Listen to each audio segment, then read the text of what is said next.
Hello,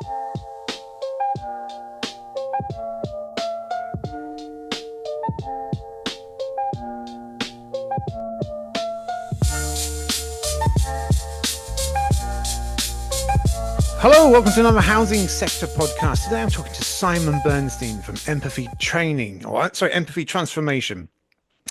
And the reason I've invited Simon on here was a while back I made a blog post saying, look, with the best will in the world, if we've got great customer service teams and they're fully trained, but they drop the baton, so to speak, when they pass it to the repairs team and the repairs aren't happening. It doesn't matter how great that initial call was, how great that customer journey was to that point of me reporting it.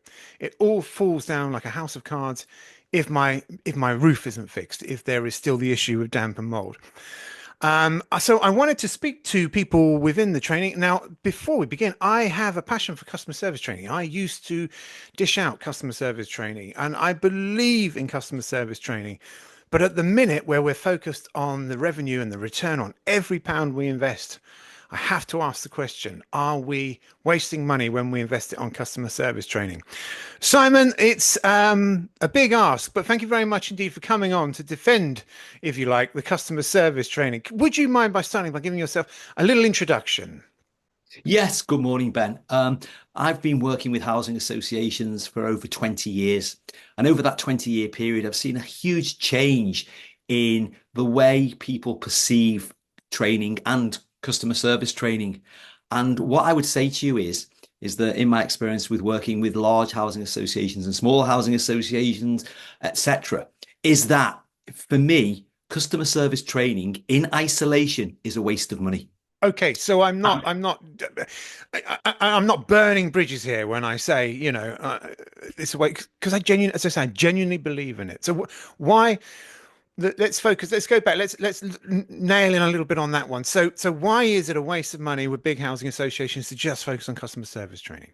Well, it's not just for big housing associations. It's for all housing associations, and I have to emphasize it is when it's in isolation, because the problem is historically people used to use training as a tick box exercise. Somebody has a complaint about them in relation to the service that they've given. And so the organization would put everybody through a customer service training program. Now, in essence, if you think about it, is that if you receive the best possible experience when you are on the phone to the customer service team and they're polite and they're friendly and they're empathetic and they listen to you, and then as a result of that, the repair goes wrong, then clearly that memory is trashed, because of the fact that we all know that in life we meet people who are sincere and we meet people who are insincere. And one of the things about people who are working in customer services is the most important thing is they are sincere about their desire to ensure that the outcome is right for the customer. And so if people are investing in customer service or customer experience training, it has to be a part of a much, much bigger process. And so what we need to be aware of is every organization or housing organization needs to be focusing upon the outcome. And if you think about it, we know that we're in a financial situation, probably unprecedented. We also know about the number of complaints from an ombudsman perspective. And we also know that obviously damp and mold has had a huge impact upon the budgets of many housing organisations. And so what we need to be clear about is that whether you are the person on the phone who is answering the call because Mrs. Goggins is reporting a leaking tap, or whether you are the leader of the whole organisation, the outcome has to be sustainable tenancies. That's what we need to be focusing upon. And you mentioned before about the Baton. I absolutely agree with you. What this is about is, if you think about it, you can have a relay race. In fact, we saw it in the Olympics, didn't we, with the American Olympic relay team. You can have the fastest runners, the highest hurdlers. But if the baton gets dropped along that race, then it's all useless. And that is what happens so often within housing organisations, is they're not looking at it as a journey from the very start when that first call is made or report online is made, all the way through to the end. They're looking at it in isolation, in silos. And as a result of that, people are not working together in some situations to have that sustainable tenancy, because the sustainable tenancy means the customer is happy, the customer is probably paying their rent, is probably not reporting unnecessary repairs, is not causing antisocial behavior because they feel valued and respected. But unfortunately, that doesn't happen often enough. Teams are still working in isolation. And so that first customer contact could be the best in the world, but if nothing happens as a result of it, or the outcome is not what the customer wants, then it's forgotten about. And of course, it's a double-edged sword because not only are we then going to have Mrs. Goggins, as your name, Mrs. Goggins calling back to say this still hasn't happened, we're increasing traffic to the call centre with duplicate calls about the same issue, but the fatigue on the customer service guys who are taking that call, promising it will be fixed, and then the next week having to promise again, and then themselves think, well, this isn't going to be fixed. There's that fatigue again, isn't there? You're absolutely right. And it's funny you should mention that, Ben, because I run a course which is called Oh No, It's Them Again. And this is because of these repeated calls that people might get. And of course, what you want is the customer advisor to be able to handle that in a way in which is not going to affect them emotionally, but also not going to affect the customer in a detrimental way. And I've worked with some organizations and they say that they're avoidable contact calls. These are calls where somebody has called in once, reported something, not necessarily just repairs. It could be a whole range of different things, and nothing has happened afterwards. Nobody's been back in touch. So the customer rings back again. And that leads to potential difficult situations for the customer services advisors because of the fact we're also in horrendous times where people have got the cost of living crisis, they've got the NHS crisis, they've got crisis of poor council services. And so as a result of that, the person who's receiving the call is going to bear the brunt of all of that, which can be avoided if there's this whole thing about we're all in this together, we're focusing upon outcome. We need to work together to ensure that those transitions or the baton being passed are of very, very high quality. Okay, so if I'm the guy that's signing off, I'm the financial director, and I'm signing off on a training course that you're going to run. What would be your pitch to get me to sign off? How are we going to make sure that we get the seamless transformation from first contact to resolution? First of all, organizations have to take a customer journey view. Okay, so if you think about it, you and I, and probably everybody who's listening or watching this podcast, will have gone through the Amazon experience. The Amazon experience is I need something, I search for it, I find it, I pay for it. It tells me when it's going to come. They keep on advising me when they're going to come. It arrives, it works. And if it doesn't, I can send it back or they'll even refund me. It's Yeah. as simple as that. So, too many organizations look upon the customer journey as process, and that is not the case. The process has to be supporting the customer journey. So that's number one. You have to take a customer journey approach. Secondly, there has to be a genuine commitment to cultural evolution. So that means from the very, very top all the way through, there has to be this single vision about why we're doing what we're doing.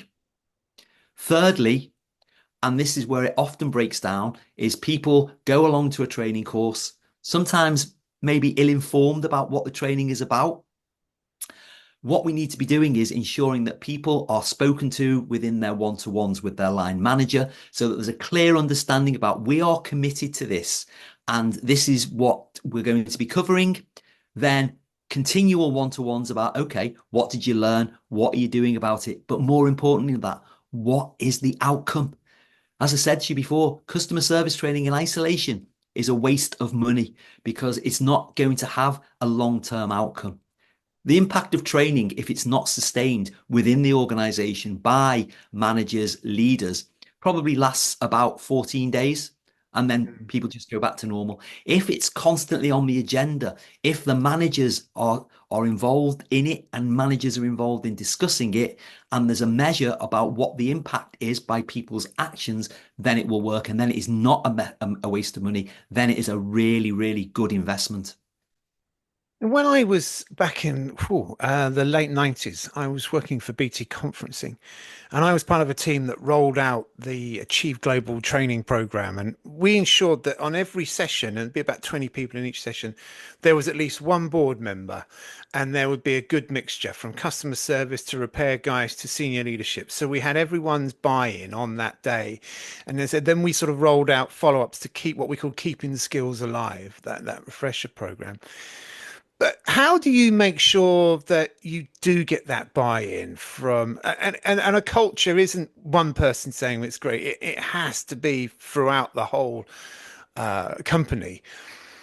Do you ever sort of go in and think we're going to fail here because we haven't got that cultural buy-in from the top, or there's that fatigue at the bottom or in the middle, and it's worn out? What can we do to overcome that?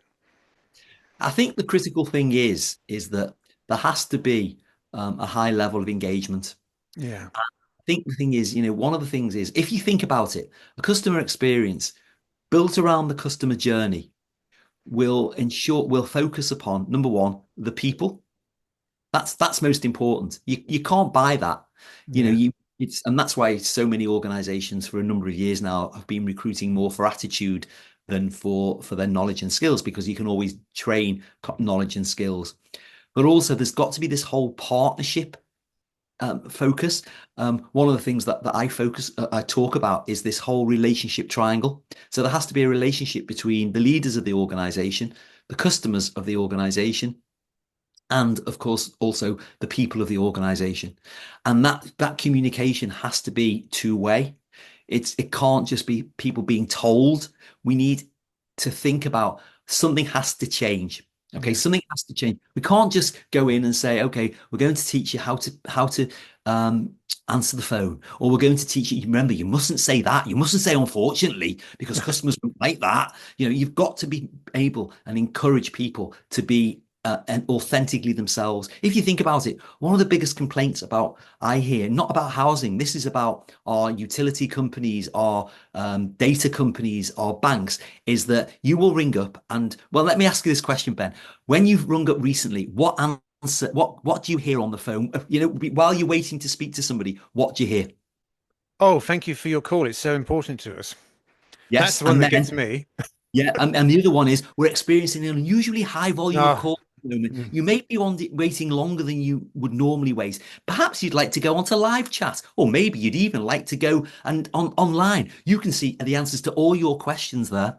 I had this exact experience at Talk Talk, and I complained about it. I said, listen, when I'm on the phone, the reason why I'm ringing you is I want to speak to somebody.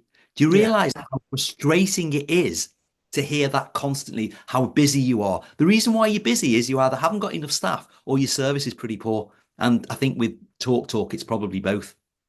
What Uh, annoys me there is the speed at which the sales line, if you want to get through to someone, ring the sales line because there's there people waiting to take your call there, and then they yeah, can transfer you internally, usually to the customer service yeah. department.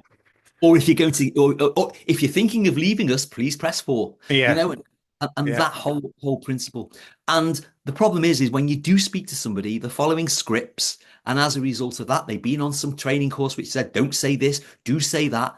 For mm, goodness sake, trust your people. yeah, Fortunately, that doesn't happen in housing. Let's make that clear. It happens in lots of organizations. And I think the whole thing about this is you've got to allow people to be themselves. yeah, You've got to allow people to ensure that they're understood, because there are some people who are really useful and really focused upon the customer in customer service situations, but there are some people who've just dropped there.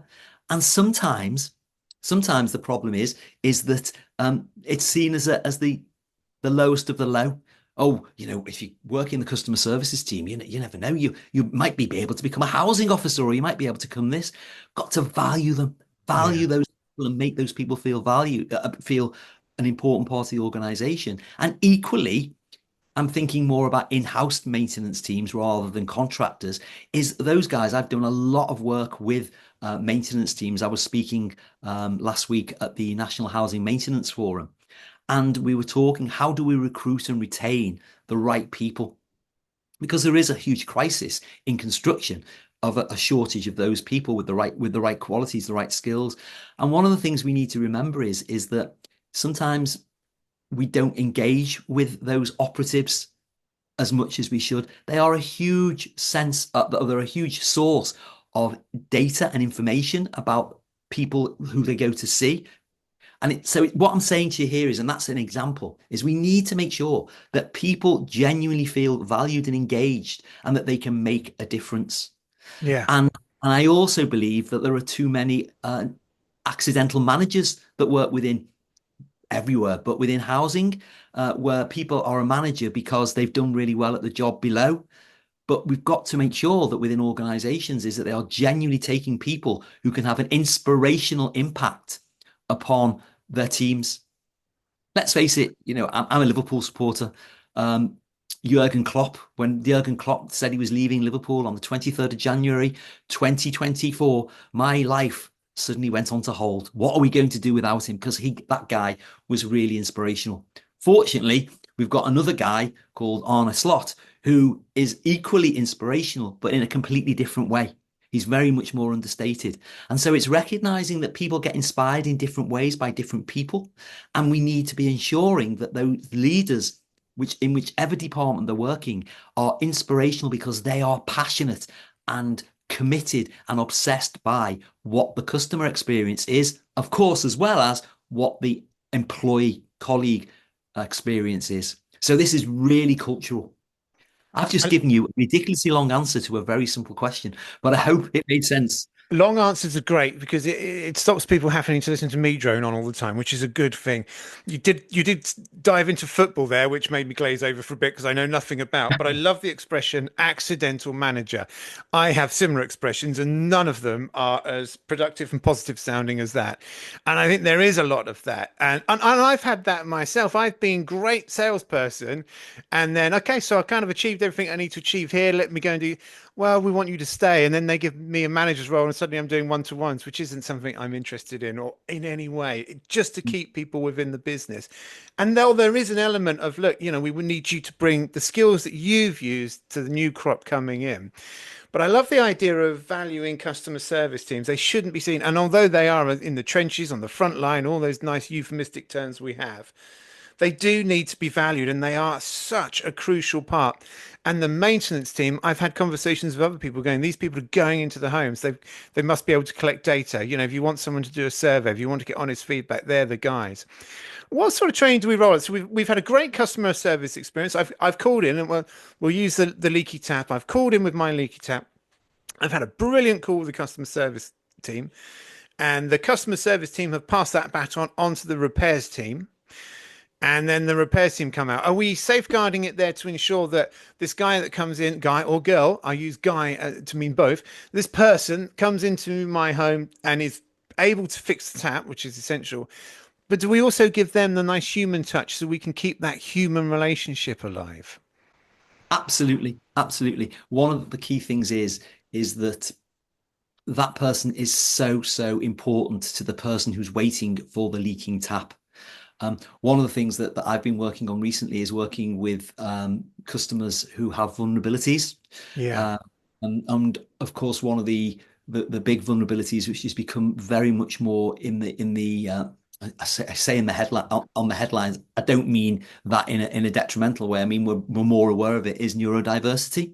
Hmm. Uh, and so if you've got that person who maybe have some form of autism, that leaking tap, which to somebody who isn't in that situation is just an annoyance, for that person, it's really, really very significant in their lives. Yeah. And that operative needs to be able to go in and see it from that customer perspective. Because one of the things that I often talk about within any training that I deliver is, look, you might be doing fixing a tap, but what's the result? What's the outcome? Well, I'm fixing the tap. The tap won't leak anymore. Yeah, but what does it mean? Well, it means I fixed the tap.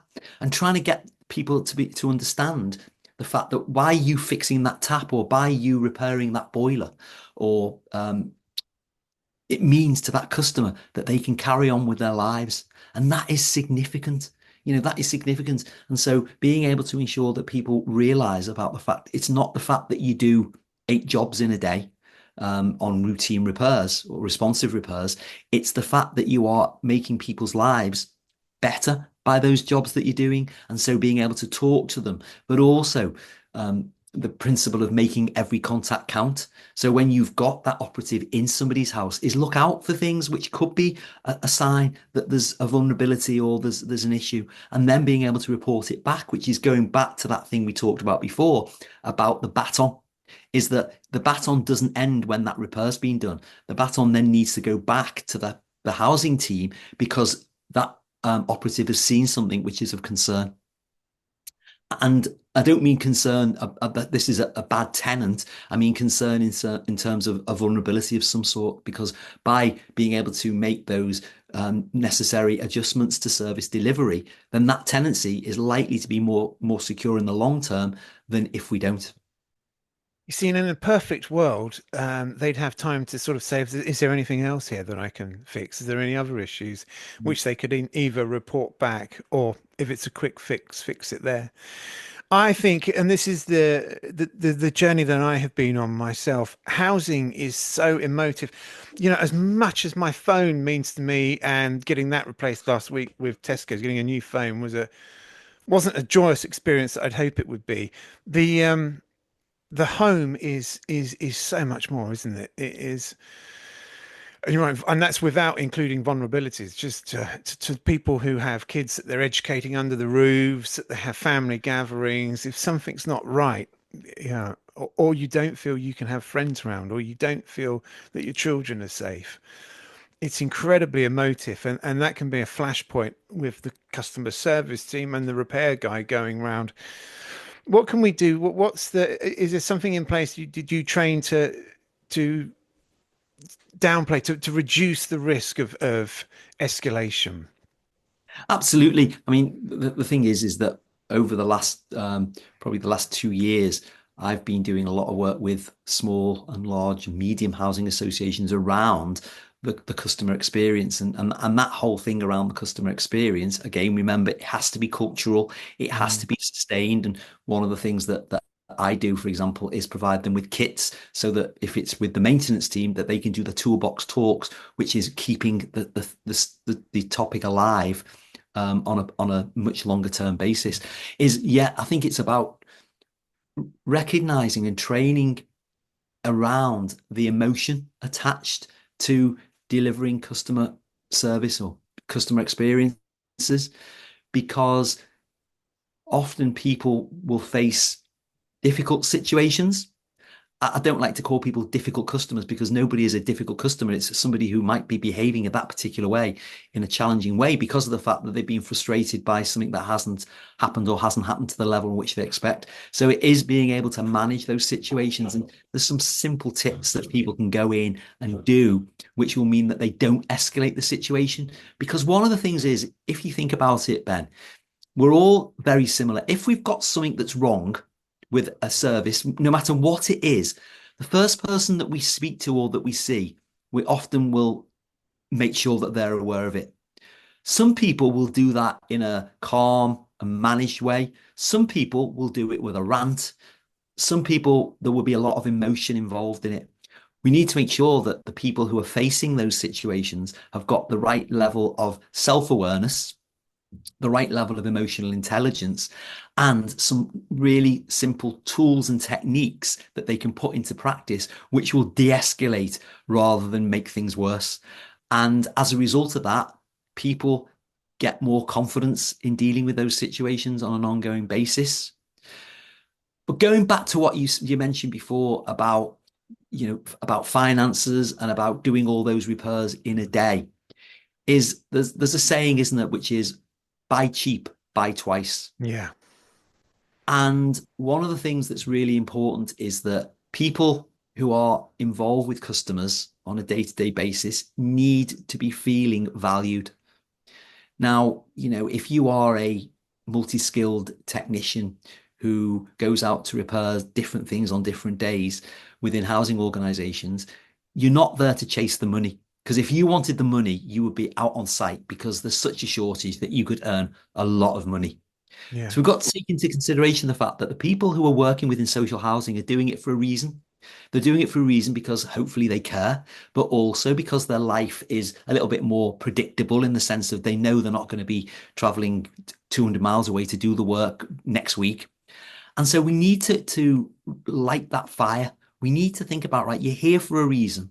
Let's light that fire so that every customer that you're in contact with realizes the fact that you're passionate about wanting to do the job that you do and that you want to work with people and you want to resolve problems at the first point of contact. So let's empower people that when there is that second job in there, that it's not, oh, want to make sure we've got 8 things to do here, is that let's face it, we've got smart technology. We've got smart technology which can rejig jobs to go to somewhere different. Think about the benefit for that customer in having that job done at the same time. Think of the cost and efficiency, which is really good, but think of the reward that operative might experience because they put it right and the customer says, "Oh, thank you very much for that." And Yeah. I think the little things that make a big difference, and that's why going back to where I started, this has to be cultural. This has to be cultural because ultimately, giving the best service at the first possible opportunity is the most efficient business decision you can make. But you've got to invest in it to make sure it happens, but not just invest once through a customer service training program. You've got to invest in it continuously. Continuously, yeah, the training is a good start, but then that has to be reinforced day by day by day by the people who are working within the organization. Absolutely. And as someone through my own customer journey with my own landlord, I have been uh, villainized, called out, labeled as trouble, all of these things. And it's just like, hang on a minute. I'm asking for you to do a simple repair. You know, um, Mm, it's a difficult one, isn't it? But it's that culture. We need that culture in place. And I say mm, that comes from the leadership and being involved. And have you had it? We're fast running out of time, and thank you so much indeed, Simon. One quick wrap up. Have you found that since social housing providers who are very much focused within a community area, we service Oxford, as they've grown and grown and they've lost that local touch, has that had an impact on the service being provided? I think it has because if you've got a the majority of your organizations in a particular area, then it doesn't. I mean, let's talk about this from a business perspective. It doesn't make business sense to have 20 properties 30 miles away. Mm, Because if you think about it from an efficiency perspective, it doesn't make sense. And I'm an advocate for organizations to get together and perhaps do some, and it's been done previously, hasn't it, where they've swapped properties because that makes it more efficient. It does provide a better service when people are local. I don't mean a mile down the road. It's yeah. having a density of properties in a certain area. Um, and as a result of that, then it takes more time, it costs more money. It doesn't make business sense. But there was a time when people were just developing everywhere, and that's probably come back a little bit now. And I think there's a sense that come on, let's be sensible in where we're developing, so that we can have that density and economies of scale, but also provide the service that people would expect. And not solution, I just can't help but think we're missing a trick here, is that role of the housing officer who had that community reach, who could offer mediation between customer service agents and residents, as well as repair guys, could be there when the repair guys are due to visit to help. Why don't we have, and it must come down to cost again, why have we lost the role of housing officers who know their tenants and are able to knock on doors and have cups of tea? I think there's a simple explanation that is COVID. COVID has resulted in the fact that people are working more remotely. Yeah. And so they're not getting out to the areas as regularly as they should or could or used to. And I think it's something, it's a bit of the elephant in the room in relation to remote working or hybrid working in the sense of there is some losses in terms of collaboration across teams. And also, of course, is that face-to-face contact. And, I've been working with an organization who've taken two really great steps. And that is number one is that I've been working with their tenants who've recently experienced initially it was program repairs, the next stage is responsive repairs, and I've been interviewing a fair number of them, and not just where you're satisfied, the tick box one is going in depth into what it was like, what was helpful, what they would like to see happening in the future, what would it look like when it was really, really good, and then taking that back to the teams and working with them on evolving the customer journey to reflect on some of those things that come up. One was, for example, somebody who was working shifts, and the contractor arrived at 8 o'clock in the morning. They'd Mm. only been in bed for 3 hours. Well, again, customer insight. Think about that. Yeah. Um, so they've had that input. Um, and the other thing that they've done is they've introduced very regular estate walkabouts, not just for the housing staff, but for everybody within the organization. They're doing it every 2 months where they're going out, and the amount of welcoming that they've had and the amount of information that they've picked up. So if it can't be something that's done the way it used to be done, then those sorts of things can be really helpful in raising the profile of the organization. But more importantly, is getting that real insight into what's going on out there. Everyone I speak to, I keep thinking I'm going to find someone who's going to push back and say, no, that doesn't work, because everyone just says, yeah, more people. Yeah, thank you, Simon. Just because you touched on it there, I want to go with when we were speaking earlier about how that culture needed to be embedded with everyone in there. Has remote working with customer service guys, perhaps working from home, from people not being in the office together so much due to lockdown and home working now, has that had a negative impact? When you speak to people, they say that it hasn't. And I can only base it on what they say. In Hmm. my experience, I am passionate about the importance of collaboration. I'm Yeah. passionate about team approach, and not just a team approach, but cross team approach, as we said before about the transition, the relay approach. And I think that people being together, talking things through face to face, can be really, really helpful. There isn't any evidence, Yeah. which says, oh, customer experiences have been affected. Um, but having somebody nearby that you can just run something past is very, very helpful. So, in my opinion, I think that people working remotely does have a negative effect upon the customer experience, um, and it's what we do about it. Simon, it's been lovely talking to you. Thank you very much indeed. If anyone wants to get in contact with Simon, your contact details and your website will be displayed on the screen, so people have got that. Thank you very much indeed. Let's catch up again in a few months, but for today, it's been really great talking to you, and thank you very much indeed. Thanks very much for having me, Ben. Thank you. Thank you.